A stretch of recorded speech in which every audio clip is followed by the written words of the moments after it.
Hi guys, you are watching my channel Ehsan pets. अस्सलाम वालेकुम। मैं हूं एहसन ज़फ़र, कराची, पाकिस्तान से।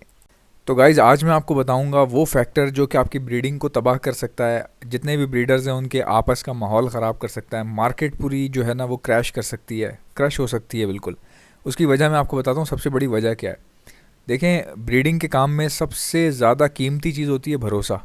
ठीक है, आपका दुकान वाले पे भरोसा, दुकान वाले का ब्रीडर पे भरोसा, एक आम आदमी का परचेज़र का डायरेक्ट ब्रीडर पर भरोसा, ब्रीडर का मार्केट पे भरोसा, मार्केट का बिज़नेस पे भरोसा, बिज़नेस का पैसे पे भरोसा। ठीक है, ये सारा काम कारोबार चलता ही भरोसे से है। एक आदमी अगर अपनी दुकान खोलता है तो वो किस लिए खोलता है? उसको भरोसा होता है कि वो चल पड़ेगी, उसके पास कुछ पैसे आएंगे तो उसकी ज़िंदगी का गुजर बसर हो जाएगा। ठीक है, हर काम भरोसे की बुनियाद पे शुरू होता है। छोटे बच्चे स्कूल जाते हैं, उनमें भी भरोसा होता है कि पढ़ेंगे लिखेंगे तो शायद अच्छी नौकरी मिलेगी बड़े होके।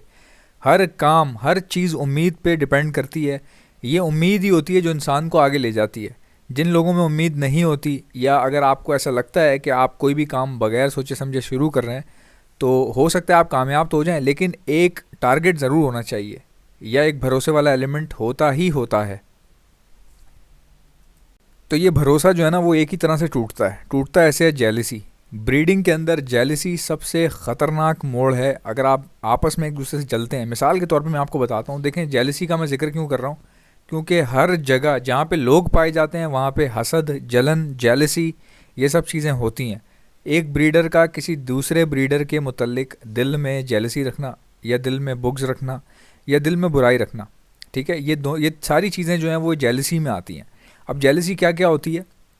ये कुदरती बात है। जब आपके साथ वाला तरक्की करेगा ना और आपके ऊपर बुरा वक्त होगा, तो कहीं ना कहीं हो सकता है आप दिल के बहुत अच्छे हैं, हो सकता है आप जेलिस नहीं हो रहे, लेकिन ख्याल ज़रूर आएगा आपको कि यार ये बहुत आगे जा रहा है, तो मेरी क्या गलती थी इसमें, या अल्लाह ने मुझे क्यों पीछे कर दिया।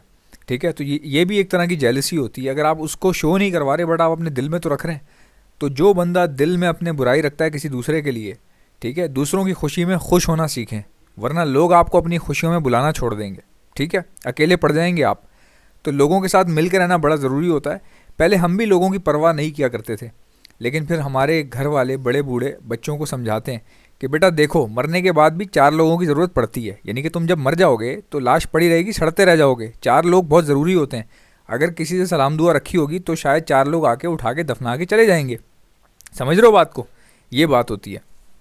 इसीलिए कहते हैं कि लोगों के साथ अच्छे से पेश आएँ आप लोग, क्योंकि कोई पता नहीं होता कौन कब आपके काम आ जाए। क्योंकि ये तो मैं भुगत चुका हूँ, मैं आपको लिटरली बता रहा हूँ ये बात कि मैं एक ऑफ़िस में काम किया करता था। तो वहाँ पे एक लड़का था, तो वो बेचारा दुबला पतला सा था, कमज़ोर सा, और एक्टिव भी नहीं था इतना ज़्यादा, लेकिन काम में बहुत अच्छा था। वो काम उसका खरा था। तो सारे उसका मजाक उड़ाते थे और उससे ज़्यादा बात भी नहीं करते थे, उसको सीरियसली नहीं लेते थे। यानी कि वो अगर कोई बात कर रहा है तो उसको इग्नोर कर देंगे, जैसे वो दफ्तर में मौजूद हो ही ना। तो करते करते करते ये चीज़ इतनी फैल गई कि सारे दफ्तर ने ये समझ लिया कि शायद ये बंदा बेकार है, फालतू है इस ऑफ़िस के अंदर। कुछ दिनों बाद उसकी अच्छी कारकर्दगी की वजह से, उसके किए हुए काम की वजह से, चूँकि वो कंपनी बहुत सिस्टमेटिक थी, वहाँ पे हर चीज़ काम वाम जो है ना पता चल जाता था कि कौन कितना कर रहा है, कैसे कर रहा है। उस लड़के का प्रमोशन हो गया। अब वो जितने लोग उसका मजाक उड़ाते थे वो उसके अंडर आ गए। ठीक है, उस दिन मैंने ये बात सीख ली थी, भैया किसी को भी बेइज्जत ना करो, क्योंकि आपको नहीं पता कि कब आपको कौन सा काम पड़ जाए और कौन कब आपके काम आ जाए। ये बात याद रखिएगा। जिन लोगों को हम बुरा भला कह के पीछे करते हैं या उनको तंग करते हैं, एक दिन ऐसा आता है कि वो आपके ऊपर आ जाते हैं, ये याद रखिएगा। फिर वो बैंड बजाते हैं।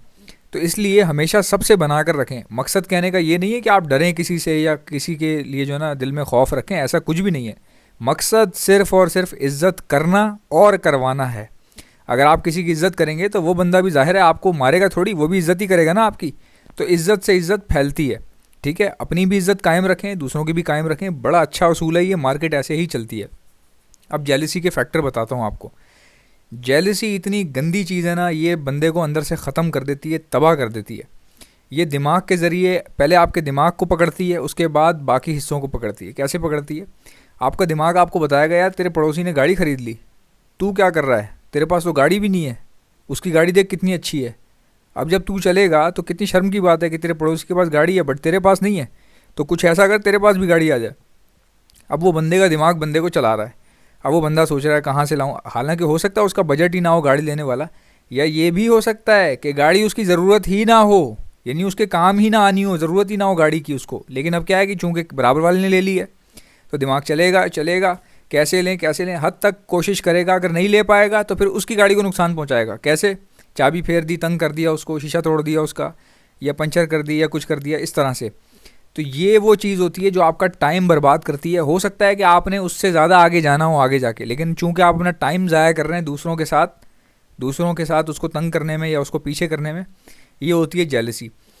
अब मिसाल के तौर पे मैं ब्रीडर हूँ, मेरे पास कम पेयर हैं, बहुत कम तोते हैं मेरे पास, तो मैं गुस्सा हो रहा हूँ। बाकियों के तो बहुत ज़्यादा हैं, उनके सेटअप देखो, छत भरी हुई है पूरी की पूरी, मेरी क्यों नहीं भरी हुई, तो मैं गुस्सा हो रहा हूँ।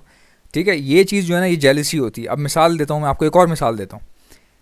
मान लीजिए आपका चैनल है, पेट चैनल है, ठीक है, आपने शुरू किया, 3 साल लगाए, मेहनत की, कुछ थोड़े बहुत सब्सक्राइबर आपके जमा हो गए। अचानक से एक नया लड़का उठ के आता है पैराशूट पहन के, चैनल खोलता है, रातों रात उसके व्यूज़ ऊपर चले जाते हैं। ठीक है, 4 महीने में उसका चैनल मोनेटाइज हो जाता है। अब आपको गुस्सा आ रहा है, यार इसका चैनल 4 महीने में ये कहाँ से कहाँ पहुँच गया, इसके व्यूज़ ज़्यादा क्यों आ रहे हैं, इसकी वीडियोज़ ज़्यादा क्यों आ रही हैं, हमारी वीडियोज़ कम क्यों हैं, हमारा चैनल पीछे क्यों जा रहा है, हमारा चैनल क्रैश क्यों कर रहा है। तो बजाय उस बंदे के जलने से कि आप किसी बंदे से जलो, आप अपने चैनल पे काम कर लो। सही कह रहा हूँ ना मैं? आप किसी के चैनल के, अगर किसी बंदे का चैनल अच्छा चल रहा है तो आप जल रहे हो उससे, जलने से बेहतर है कि आप काम कर लो जिस तरह उसने काम किया था। वो तो जल नहीं रहा था ना, इसलिए ऊपर निकल गया ना, वो काम कर रहा था, खाली काम कर रहा था वो। आप काम छोड़ के जल रहे हैं, ठीक है, तो इसलिए आप पीछे रह गए। इसी तरह मैं आपको मिसाल देता हूँ, मैं आपको मिसाल दे रहा हूँ, ये इन सब बातों से किसी बंदे को या किसी बंदी को टारगेट नहीं कर रहे हैं हम लोग। हम एक जेन्युइन मसला तलाश कर रहे हैं, उसको डिस्कस कर रहे हैं, मैं आपके साथ डिस्कस कर रहा हूँ। मैं तो ख़ुद एक नासमझ आदमी हूँ, लेकिन जितना मैं माशरे से सीखता हूँ उतना मैं अपने चैनल पे लाके डाल देता हूँ। भाई आपको पसंद आ रहा होगा तभी तो आप सुनते हैं ना। ये व्यूज़ कहाँ से आ रहे हैं, ये मेरे घर से तो नहीं आ रहे इतने सारे लोग। अच्छा, अब शुरू करते हैं जी दोबारा से। देखें, मिसाल के तौर पे मैंने सेटअप खोला एल्बाइनो पर्सनाटा का, मेरे दोस्त ने भी खोला, उसके पास ब्रीड आना शुरू हो गई, मेरे बच्चे मर रहे हैं, ठीक है। उसके पास दूसरी ब्रीड आना शुरू हो गई, मेरी दूसरी ब्रीड में भी बच्चे मर रहे हैं। अब क्या है कि मैं बजाय इसके कि सब्र से काम लूँ, अपने ब्रीडिंग सेटअप पे तवज्जो दूँ, मेरा दिमाग कहाँ चला जाएगा उस मेरे दोस्त के ऊपर कि इसके पास क्यों आ रही है, मेरे पास आए ना आए वो तो छोड़ ही दो, इसके पास क्यों आ रही है ब्रीड हैं, इतना ये तेज़ निकला है। इस तरीके की बातें आती हैं, ठीक है। बंदे को अंदर ही अंदर चीज़ें ये ख़त्म कर देती हैं। आपका ब्लड प्रेशर तेज़ होता है, सोने में प्रॉब्लम होती है आपको, और आपको ऐसा महसूस होता है कि जैसे आप नाकाम हैं। ऐसा होता नहीं है, आप नाकाम थोड़ी हैं। उस बंदे को अल्लाह ने वक्त से पहले कामयाबी दे दी, हो सकता है मेहनत कर रहा हो या उसको अल्लाह को कोई उसकी बात पसंद हो इसलिए दे दी होगी। तो किसी के कामयाब होने का मतलब ये नहीं है कि आप नाकाम हैं, ठीक है। आप नाकाम इसलिए हैं क्योंकि आप लोगों की कामयाबियाँ बैठ के देख रहे हैं। आपने अपनी कामयाबी के लिए क्या किया? आप अपनी कामयाबी के लिए टाइम अगर देंगे तो इंशाल्लाह आहिस्ता आहिस्ता अल्लाह ताला कोई भी चीज़ बेकार नहीं जाने देता। जैसे मार्केट में एक चीज़ मशहूर है ना, दुनिया भर की मार्केट में एक चीज़ मशहूर है कि कोई भी चीज़ अगर एक बार बन जाए तो फिर वो बिकेगी, ठीक है। आप बिरयानी बनाते हैं, मिसाल के तौर पे एक रेस्टोरेंट बिरयानी बनाता है, बिरयानी मज़े की नहीं है लेकिन फिर भी बिकती है। क्यों बिकती है?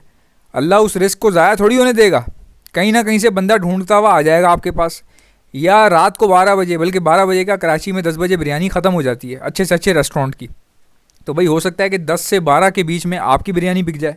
क्यों? क्योंकि बाकी होटल बंद थे ना, तो लोग ढूंढते हुए आ रहे हैं आपकी तरफ, और आपकी बिरयानी बेकार थी, पीक टाइम पे बिकी नहीं, लेकिन अब टाइम के बाद बिक रही है।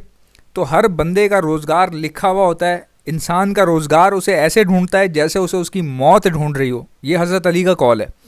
तो फिर भरोसा रखें अपनी चीज़ों पे, अपने परिंदों पे। ये मत समझें कि किसी दूसरे के परिंदे ब्रीड कर रहे हैं और आपके नहीं कर रहे, या आपके मर रहे हैं उसके क्यों नहीं मर रहे। ये सब बातें बेकार की बातें होती हैं। बजीज़ में ख़ास करके याद रखिएगा, बजीज़ का ग्रोथ रेशो, बर्थ रेशो बहुत हाई है, ठीक है। बजीज़ बहुत तेज़ी से बच्चे देते हैं, 7-7 बच्चे, 8-8, 9-9 बच्चे पाल लेते हैं। कोई दूसरा बर्ड इतने ज़्यादा बच्चे नहीं पालता, ठीक है। तो जो चीज़ पैदा होती है तो वो भाई मरती भी होगी लाजमन।